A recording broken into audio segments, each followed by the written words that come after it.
Hey, I want to take a moment to introduce our guest today. He's a good friend of mine. Him and his wife, we've been friends for at least 5 minutes. And yeah, I felt sorry. You know, he felt sorry for me. We became friends. It's all good.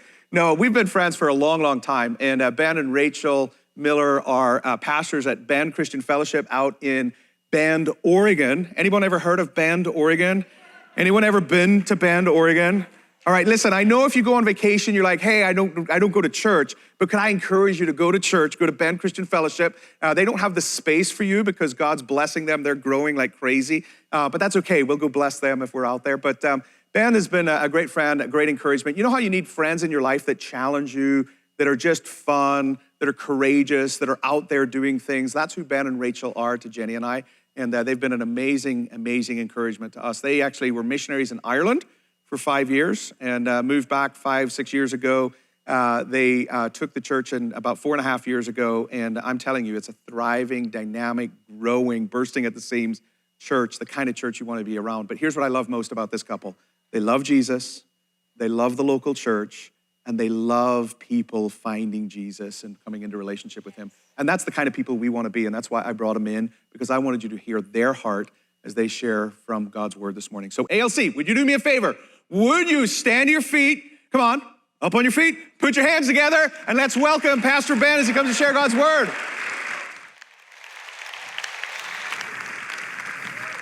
Thank you. Hey, good morning, how you guys doing? What a great place to be on Sunday, here in the house, in church together, and I'm so honored to be here and thankful. Gareth has always been my friend, but I've just found out recently that he's, that I'm his friend, and so yeah. So anyway, I always thought it was one-sided, but I guess he likes me as well. So that's good news. Gareth and Jenny are wonderful friends of ours. We've known them for a long time. And man, I'm just so honored to be a part of what God is doing here at Abundant Life Church. What an incredible church, an incredible group of people. Every single person I meet, I love their story. And I love what God is doing here in this place. And I am born and raised Oregonian. This is I know there's not a lot of them, but if you're here, we celebrate. And I was born in Eugene. We actually pastored a church. Yes, there you go. And so when I was 5 years old, we moved to Bend, Oregon. My parents got radically saved. They met Jesus. Their whole life changed. And after 5 years, they planted a church. 4 families planted a church in Bend, Oregon. 3 of those original families are still there with their kids and their grandkids. And it's an awesome church. 1989 is when we jumped into Bend, and it is we're so thankful that God has planted us there. And it's a good reminder that this is our state. This is my state. I don't know if you ever have friends that are leaving. Feels like people are moving all the time and leaving. But I got to remind myself, this is my state. I live here. God planted me here. This is where I'm going to grow. This is where I'm going to stay. And nobody's getting rid of me.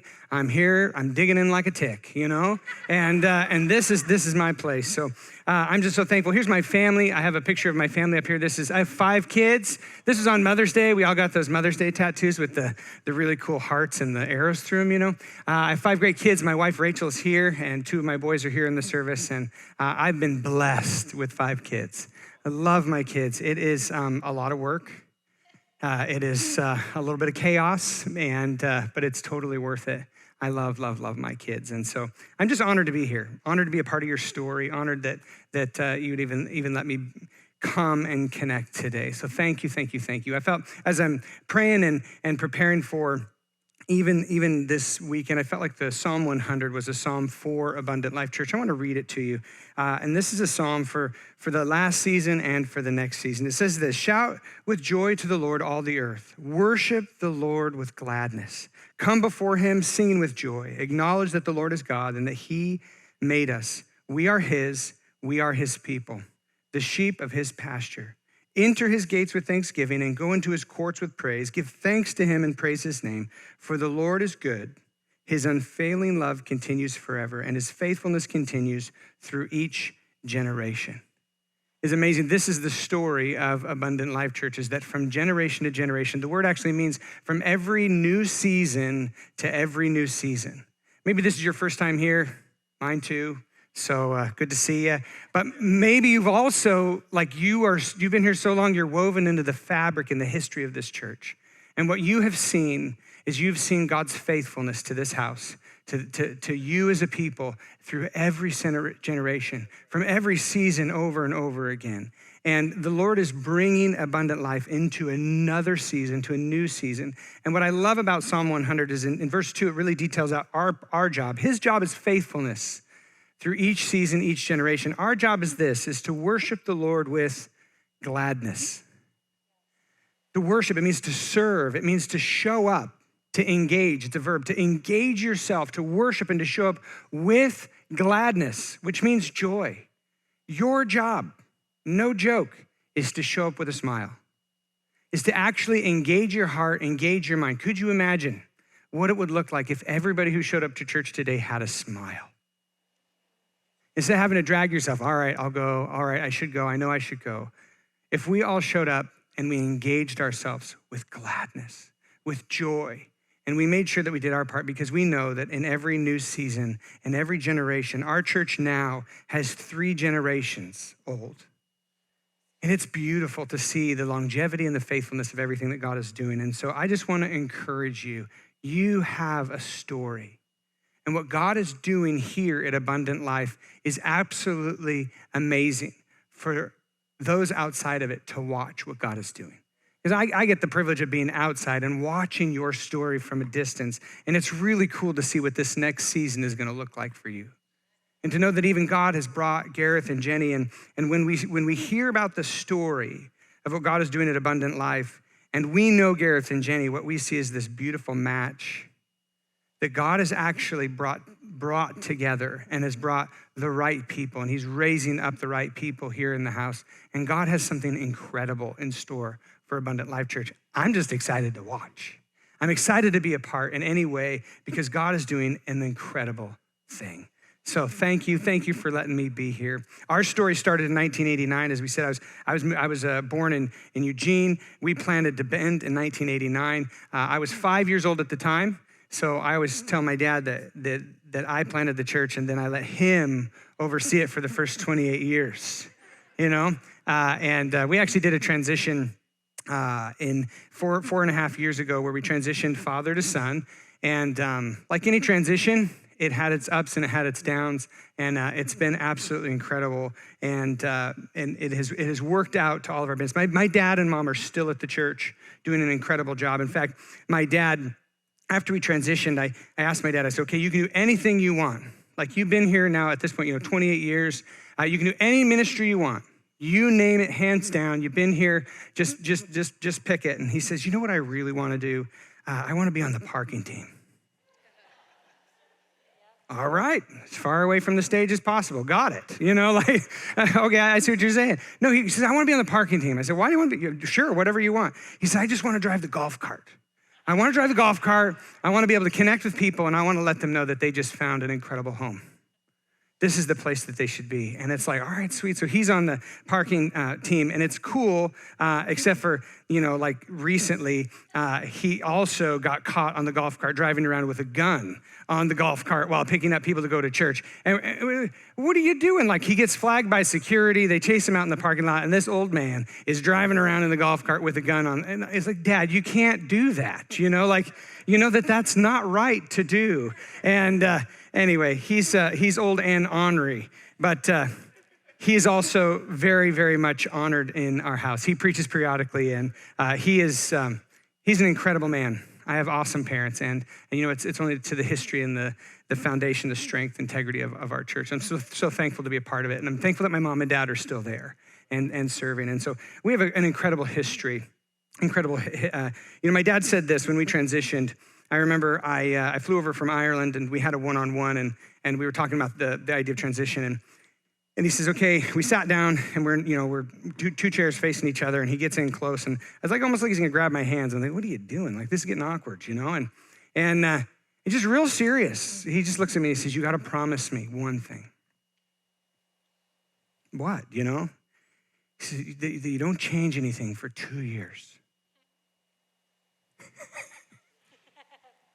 I just laughed. No. Any other requests? Because that one's not gonna happen. Like, are you kidding me? You and I are change.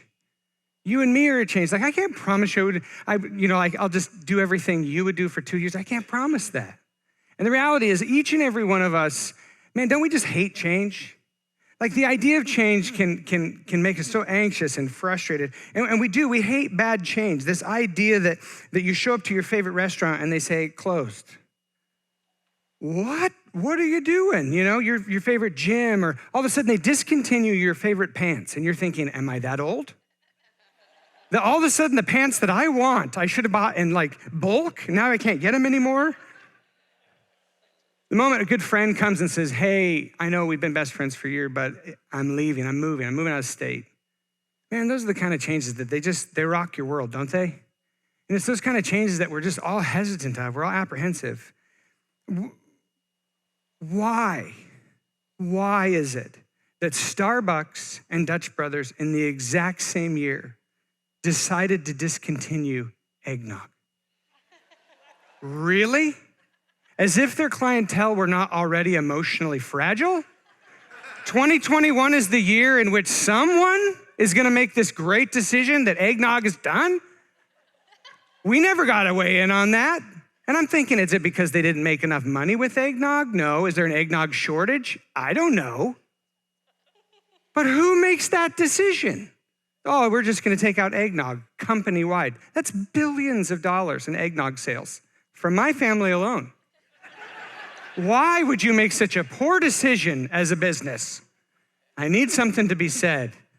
I think, why? We all hate the idea of reality as bad change. But good change, we can handle it. I love good change. You ever get a new car? I'm not complaining. You're like, yes, this is awesome. You get a new house, new apartment, and you walk in, it smells new, Not like they just shampooed the carpets to get rid of the cat smell, but like it smells new.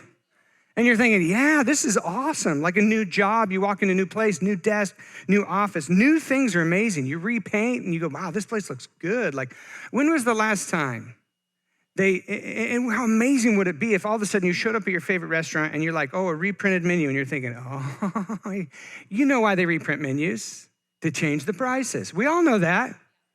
Could you imagine if you get a brand new menu and they're like, yeah, we lowered all our prices, so we had to reprint the menu? Is anyone opposed to that? I'm not, because that's good change. And the reality is, we're not afraid of change, we're afraid of loss. We're afraid of losing those things that we love so dearly, that we've become accustomed to, and that we just want to hold on to. But we love the idea of gain. New change is okay for us. And so as a church, we transitioned 4 years ago, and I remember I just said, we are going to change, and it's going to be okay, because we're gonna make good change. As we came in, we actually, my dad jokes that we changed everything. Like, we repainted and we remodeled and we fixed up, we opened up, closets that we hadn't seen in years, and we cleaned them out, We changed the coffee pot that took an hour and a half to make 50 cups of coffee. Yeah, a good change, right? And the new one makes it in 4 minutes and 38 seconds, 50 cups of coffee. There ain't no one complaining. Nobody has a complaint about that change, right? We got a lawnmower that when you turn it, it actually turns on and fires, like fires, as opposed to like, what am I gonna do with this thing? How am I gonna mow it? We made positive change, we made good change. We took 4 semi-loads of stuff off the property. 4 semi-loads. That was good change. And you know why we did that change? We did it so that we could make room. Because it is God's heart to fill his house. It is his intention to fill every parking spot, to fill every chair, to fill every life group. God's intention is to fill whatever we can make room for. So when we came back, we said, listen, here's what we're gonna do is we are gonna be serious about making change. We're going to make room for our family. We're gonna make room for your neighbors. My neighbors, when I had just moved back from Ireland, my neighbors needed Jesus, and there was no room to put them. And I go, we have to make room for our coworkers, for people we go to the gym with, for people that we connect with. We have to make room. And so we spent time as a church, doubling our parking lot and making more, getting every chair that we could in the building. It's really funny because everybody's going like, we don't need that room. Like the only person parking in the overflow was the pastor. I'm like, hey, I'm here. And they're like, yeah, we just built this giant parking lot for who? You? Is that what you're doing? You need a longer walk to church? Like what are you doing? And we were committed as a church to make room. Why? Because we wanted to make room for people to connect with God, for people to experience true life change, and for people to experience joy in the house of the Lord. And we were serious about it. But we came to one final problem, one final piece of the pie. And the reality is that each and every one of us was challenged because we had worked so hard to make room in the parking lot, to make room in kids' church, to make room in the sanctuary. But there was one final piece, and the question that it came down to, that I had to wrestle with, we all had to wrestle with, was were we willing to make room in our heart for more? Let me be honest with you. I have enough friends. Gareth is enough for me as a friend. That's all I need. Right? I have 5 kids. I'm not looking for I don't need a ton more friends. But I know a ton of people who need Jesus. And when it came down to it, I had to wrestle with this question, and we as a church had to wrestle. We're going into a new season. This is why I love Psalm 100, is that God is going to be faithful in this next season, but it's my heart to engage in a way that says, okay, I'm willing to make room. And we close our hearts. And we can go through seasons, whether it's at work, whether it's as a church or as a family, where we can get hurt, we can get wounded. We get wounded from our neighbors. And what the response is we start to kind of close in ourselves and we go, you know what, I'm going to do what I need to, but I'm just kind of done reaching out. I'm kind of done having people over. Maybe I did that when I was younger. But I had to face this challenge. We all had to face this challenge. Are we willing? And this is the question. Really, that God wants to ask you today, are you willing to make room inside your heart? And not just room, I'm talking are you willing to have someone over to your house again? We can make room in the parking lot, but is there room in your house? Is there room in your life? When was the last time you came to church and looked for someone you didn't know? Not someone you did know. He said, hey, you guys have plans for lunch? Most of the restaurants are closed, but we could probably find one. When was the last time you actually made room? You know what? I'm going to lead a life group again. I'm going to go. I'm going to do that again. I'm going to join a group. I'm going to get in the community. But we have to face this challenge inside of each and every one of us. Is that when we've been hurt, when we've been wounded, and every one of us has just we're coming through, hopefully, right? This is these last couple of years, I can just tell you, each and every one of us has been wounded in so many different ways. But what God has in store for this house is going to require that you don't just make room in here, but you make room in here. And that's a challenge that each and every one of us has to face. Wouldn't it be cool if we could gauge the capacity of this room? Not look around and be like, okay, we have X amount of seats left. We can actually put that many people in. But if we could read the actual capacity in this room of how much room is each and every one of our hearts, I'm willing to bet that there's capacity in this room larger than the chairs that are here. God will fill wherever we make room. And so we have to make room in our hearts. And we came back to one service, and we spent probably a year and a half on one service, but then all of a sudden we realized we actually need to make room. And so we made this transition from a one service to a 2-service church. And it was that was a big deal for us, It was a big deal for us because why? Because we're committed to making room. And it was a year and a half later, all of a sudden, we're looking, I'm going, okay, we're not going to go to 3 services. I know we can't handle it. I know we can't do this. And all of a sudden it's there was no physical room because obviously the people in the room had more than enough room in their hearts. But there was no physical room. And I remember I walked into a meeting and the whole staff and leaders look at me and they go, we're going to do it, aren't we? And I said, you know what? I'm committed. I'm committed to making room. I'm committed to making room not just for my neighbors and my family and the people that I hang out with, but I'm actually committed to your neighbors as well. And I think we need to be committed to ourselves in this season. And we need to make room. You know, there's a world out there that is so hungry and desperate for Jesus. And we as the church hold life in our hands.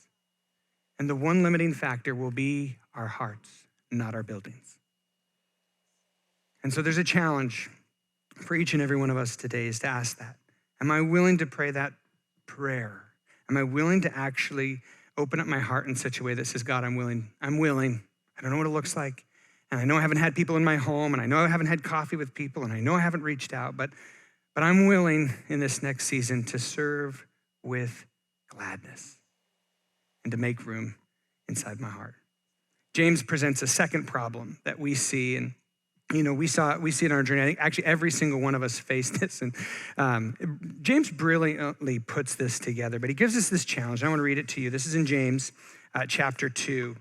And it's titled, Faith Without Good Deeds is Dead. And he said this, what good is it, dear brothers and sisters, if you say that you have faith, but you don't show it by your actions? Can that kind of faith save anyone? So you see, faith by itself isn't enough unless it produces good deeds. It is dead and useless. Now, someone may argue, some people have faith and others have good deeds, but I say, how can you show me your faith if you do not have good deeds? I will show you my faith by my good deeds. He creates this problem. And the reality is every one of us has this problem, is that we have two things in our life, our belief and our actions. And those two little boogers can never seem to stay together. They walk away. Now, I had twins. First of all, we had 3 kids. And then on top of that, we decided okay, let's go for one more. And we got 2 more.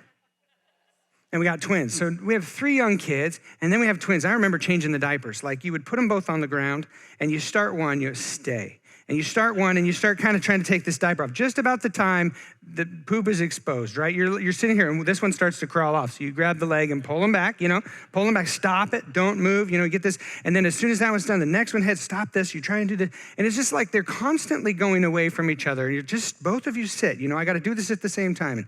And we'd go to the fridge. You get some apple juice. So I'd open up, I'd grab the apple juice, and here this one hand, let's walk over here. Next thing you know, the next one's at the fridge, dumping stuff out the fridge. You can't even get the apple juice before you're going back for the milk that's on the ground. And you're thinking, this is gonna kill me. Like you hand them both bowls, perfect, this is awesome. One goes, kabam, falls off the table. I'll clean it, no problem. And while you're cleaning it, it happens again. Like we were constantly trying to keep the chaos, And these 2 little boogers, they would just fight you. The moment you're talking to one, another one's biting you, and you're just, stop that. They're like hound dogs or wolves. They just continue to work together, but totally separate. You cannot keep them in unity, And the reality is we have these things in our life, our belief system, our relationship with the Lord, and our action. These 2 things, for some reason, we cannot seem to keep together. I mean, you go through this season and it's like, you give your heart. I just went through a season where I've connected with the Lord. I've been reading my Bible and it's like, I just feel totally connected to what God's doing and God is doing an amazing work in me. And then you look at your life and you think, but there's also people out there that so desperately need Jesus. And I need to do that. So you end up running over here and you're like, okay, I'm gonna serve and I'm gonna give and I'm gonna jump on this thing. And as you serve, as you give, as you do this, you realize but I've lost my connection a little bit with Jesus. Like I feel like I'm out here now I feel like it's getting harder, And so I better go back. And it's like to try and keep what we believe, our relational connection with Jesus and us continuing to act as a people of faith. It's like trying to keep these 2 things together is really, really hard. Now we know this. And the beauty is this, you don't even have to go to church to know this. My neighbors who have no clue about Jesus know this word. But if you are someone who believes, has relational connection with Jesus, but you just have no evidence in your life to back that up, what are you called? A hypocrite. You don't have to go to church to know that one. You're a hypocrite. If you believe, but it is not connected to any form of evidence or action, you're a hypocrite. But nowadays, equal opposite, we see something also happening in the church. And what we see is that if you are one that serves and loves and gives and shows up and gives everything, but you're sitting here and you have no relational connection to the why, no relational connection to Jesus, when people look at you, they don't see a hypocrite anymore. They see someone who looks like a slave. And when we see people who give their life in pursuit of helping others, but there's no belief system, no relational connection, you look like a slave. And so we tell people, hey, you should come to my church. It'd be amazing. This is what you hear. It's going to be amazing. You should come to my church, or we're doing this outreach, and you should be a part of this group, and I'd love to connect with you. What they actually hear is, come die with me. You know, you think you're exhausted because of the work week. You should try exhausting yourself on the weekend as well. It's just as equally fun. You know? You could be stressed out like me. Come to church. And we can serve, and we can act, we can be loyal. But if we don't have that relational connection, we look like we're just serving and we're just slaving. And there's two things in our life that we're trying so desperate to just keep together: what we believe and how we act. I can tell you, in this last season of my life, I have been told over and over and over again, every place we go tells us how to act. I'm tired of being told what to do without having a connection of why. We don't want to live like that. And you know what? When people see you, and we're a beautiful reflection of who God is to our community and to our neighbors, do they see a hypocrite? Someone who believes in Jesus, but there's just no proof in your life that you actually do anything with it? Or do they see someone who just serves and loves and gives their life for a cause, but they can't see the deep connection of why? And they just go, I don't know if I necessarily want that. James gives us the solution. And he says this in chapter 2, verse 21. He says, don't you remember your ancestor Abraham? He was shown to be right with God by his actions. And when he offered his son Isaac on the altar, you see his faith and his actions worked together. And his actions were made complete in his faith. And we see that when what we believe and what we do actually work together, there's something clicks, and all of a sudden we operate in something called fullness and full strength. That word work together means full strength. And when you are living a life and all of a sudden those two things click, what happens inside of you and inside of me is we all of a sudden become whole. We go to full strength. We are operating now in energy. Instead of like, I have no energy, I can't do this, or I have a ton of energy, I love it, I want to do something, I just don't know what to do. All of a sudden, when those two things can be held together, we start operating with energy, with purpose, with joy, with full strength in everything that we are doing. That is the goal as we look to be an example of who Christ is to our community. Because when people look at you, and they hear little things about you, they're asking the question, who is the Jesus that you say that you're connected to? And when they see you, do they see someone who's in full strength? Do they see a community that's operating in full strength that says we are so relationally connected to Jesus, and our desire is to make sure that we are reaching people with the message of Jesus? We're reaching people who are far from God, and we want to bring the two together. And so we as a people have to wrestle with this idea. We have to wrestle with keeping what we believe and how we act so close together. Like, it's our heart and that we look like Jesus to our neighbors, to our coworkers, that we look like we are actually enjoying what we're doing. Not like faking it. Not like, well, you don't enjoy it. Like, I can see that.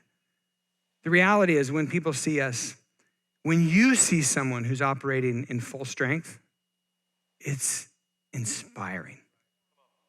It is inspiring. And I've seen it over and over in my life when people are operating in full strength. Their neighbors actually come to them. We've had this. Our neighbors will come to us. People will come in and they actually ask the question, can I please come to your church? And I was supposed to invite you. This is like Christianity 101. Can I please come to your church? Can I please? Why? Because when we are operating in full strength, when we are relationally connected to Jesus and we are missionally connected to his heart, when that happens, is when the world looks on at the church and says, whoa, I need that. Can we have a piano player come up? I just want to challenge you in these two things. The first one is to ask yourself this question: am I willing to make room in here?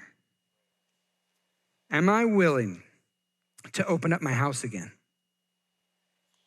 To open up my time again? Am I willing to reach out and connect with somebody that I don't know? Am I willing to walk across the street and reconnect with that neighbor that I am not connected with? Will you make room? That's the question that Jesus is asking each and every one of us. And I guarantee you, we've seen it time and time again. It's in his scripture. Whenever we make room in here or here, he fills it. And he fills it with people who need Jesus. And then when they meet us, the hopes and the heart behind it is that they meet a people where the actions and their beliefs are linked together. That they see the church, they see you and I operating in full strength, operating in hope, operating in peace, and operating in joy, living with joy. This is God's heart for this house, is that he would find a people that are deeply relationally connected with Jesus and so connected to the heart and the mission of people who are far from God. We live in a desperate world. And I don't know the last time you connected with someone at your job or in your neighborhood. People are broken. They don't have answers. They don't hold hope. Hope isn't something that comes from a society. It's something that comes from Jesus. And we hold the key to unlocking life in our community. You do. Is your neighborhood horrible? You hold the key to change your entire neighborhood and your workplace. Inside of you, if we would work together and be so connected to the heart of Jesus, and that we would make room inside. We as a people, we believe this. We believe that Jesus came and took our place. That he took our penalty for the sin that we had created, that we had committed. He came and he took that penalty. He paid that price. And then he turned around in return and he offers you and I a gift. Today, but then every day. And that gift is called life. And there are some that choose to pay the penalty on their own. They want to cover their own bill. In pride, they say, hey, listen, I'm not going to do it. I'm going to cover my own bill.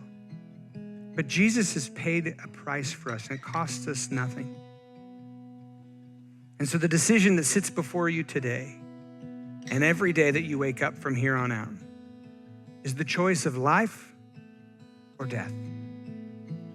And we are a people who continue to choose life. And because of his goodness, because of his sacrifice, because of everything that he has done, we now have the ability to wake up every new day and walk in life. Romans 10:9 says this: if you openly declare that Jesus is Lord and you believe in your heart that he raised him from the dead, you will be saved. And there we find it again. Belief and confession and action working together to bring life. God's desire is to bring life to this community, and not just life. From what I hear, abundant life to this community. And it happens when you make room. And it happens when you let God work inside of you so that he can work through you. Let's pray. God, may we be a community that is so deeply in love with you. We're so deeply in love with your word and so deeply in love with life. God, I pray for anyone here today who maybe you've never made that choice to choose life, to let Jesus pay your penalty in your way. Today's a great day. And if you believe in your heart and you confess with your mouth that Jesus is Lord, it says that you will be saved. And I guarantee you this will change the trajectory of your entire life and your eternity. It is the best decision that you can ever make. And it's a conversation between you and him. And if you make that choice today, I want to encourage you to tell someone, tell the person who brought you, tell someone down here on a prayer team, tell someone that you met new at church today, and confess with your mouth. Go tell your friends, go tell your neighbors, and tell everyone about Jesus. Lord, would this be a house that has more capacity in their hearts than they do in their building and parking lot? Lord, would you increase our hearts to love those around us, to love as deep as you did, and to open up our homes and our lives. God, thank you that now in this new season, you will continue to be faithful. You will continue through generation and generation and season. God, would we take it upon ourselves to show up and to serve the Lord with gladness and to let our beliefs and our life connect together. God, we choose to say yes to you in this season. Is your heart and your intent to fill everything that we make room. We love you. Give our hearts and our minds to you today in Jesus' name. Amen.